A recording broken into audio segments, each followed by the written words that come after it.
Gyömrő nagyközségben, az Imre utca 69 számú házban, egy 35 négyzetméter alapterületű lakásban lakik feleségével és 11 gyermekével Huber József.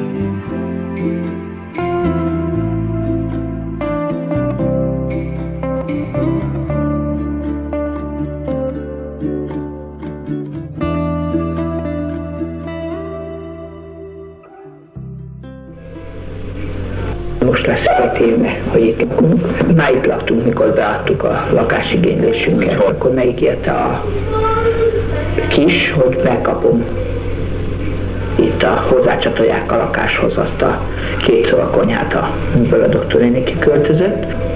Szóval már volt intézve akkor, hogy megkapjuk a lakást, és beleköltöztem. Önkényes beköltözésére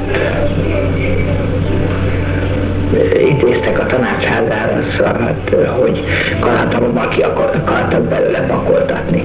Akkor bementünk a minisztertanácsba, mert ott azt tanácsolták, hogy hát mégis költözzek ki a lakásból. Visszaköltöztem akkor, hogy ne legyen semmi probléma. Hát voltam a rádiónál, televízió, Vöröskereszt, akkor írtam a Kádár titkárságra.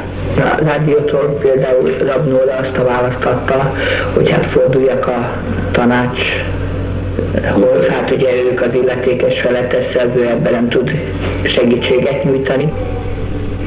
De hát hiába fordultam a tanácshoz, egyszerűen azt mondták, hogy ők 5 éven belül nem tudnak Gyömrőközségbe lakást biztosítani számomra. És akkor azt mondta nekem a kis, azt a kijelentést tette, hogy nem mondta nekem senki, hogy egy gyereket csinálják, akkor nem volna lakás problémám.